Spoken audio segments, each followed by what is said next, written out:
Buat yang merasa tua, apakah kamu sudah setua main Tetris yang belum ada warnanya?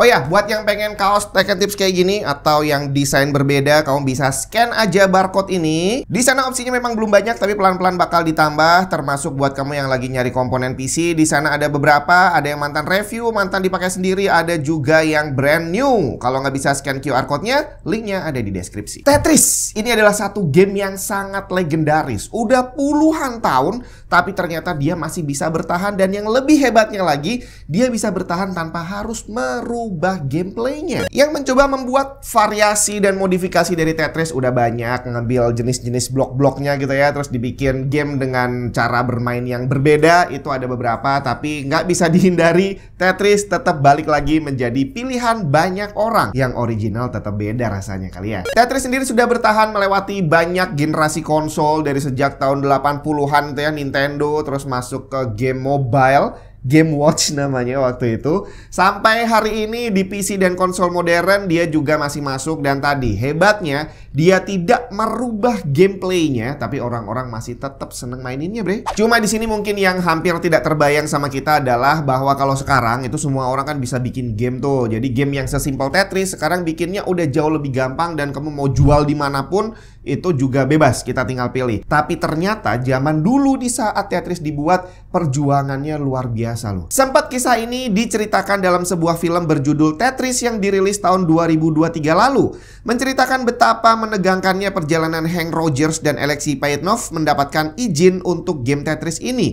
Melibatkan tidak hanya perusahaan game versus perusahaan game lain, tapi juga melibatkan pemerintahan Uni Soviet, yang saat itu adalah salah satu pemerintahan yang paling ketat di dunia. Tetris pertama kali dibuat oleh Alexei Payetnov, seorang software engineer asal Soviet di tahun 1985 yang terinspirasi dari game tradisional yang dia mainkan di masa kecilnya, Pentomino. Dia membuat game ini untuk komputer berbasis Electronica 60, sebuah sistem komputer yang dipakai oleh Soviet pada masa dia masih bertugas di Dorotnitsin Computing Center. Nggak tahu bener atau nggak bacanya ya. Dimana pekerjaan dia saat itu adalah seputar Artificial Intelligence dan Voice Recognition. Zaman segitu udah ada AI, bre. Electronica sendiri adalah perangkat komputer yang saat itu hanya umum digunakan oleh Uni Soviet atau negara-negara sekitarnya seperti Polandia, Jerman Timur, atau Cekoslovakia. Sistem permainannya adalah menyusun dan mengatur blok geometris yang terbentuk dari 4 balok segi 4 yang ternyata ada namanya loh, Tetrominos. Berasal dari bahasa Yunani yang punya arti 4. Tapi jangan dibayangin Tetris saat itu penuh warna seperti sekarang ya. Bahkan Tetris yang kita mainkan di Game Boy yang waktu itu masih monokrom udah termasuk canggih banget loh.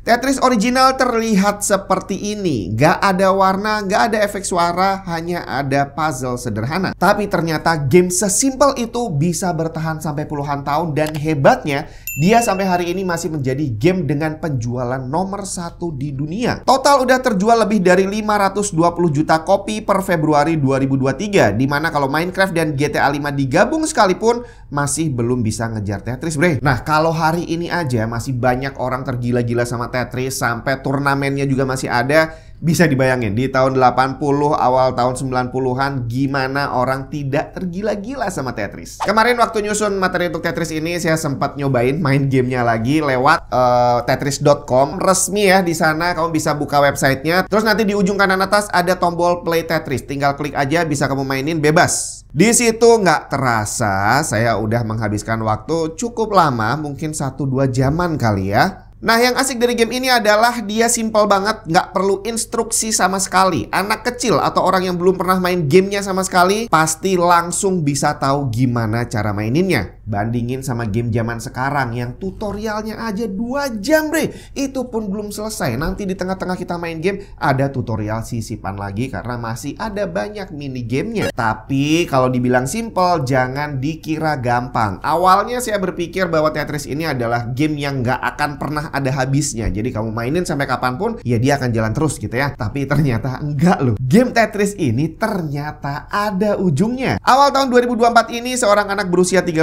tahun tahun dari Oklahoma berhasil menyelesaikan game Tetris. Tapi bukan karena gamenya tamat, melainkan karena gamenya langsung nge-freeze setelah mencapai skor 9999999 yang disebut kill screen. Dan ini adalah yang pertama kali sejak Tetris dirilis sekitar 40 tahun sebelumnya. Jadi di sini akhirnya bisa dibilang bahwa Tetris ini termasuk kalau boleh disebut anomali kali ya di dalam dunia video game. Karena semua judul game yang bisa bertahan sampai hari ini itu sudah melalui banyak transformasi, terutama game-game yang kita kenal kayak Final Fantasy, terus apalagi Mario gitu ya.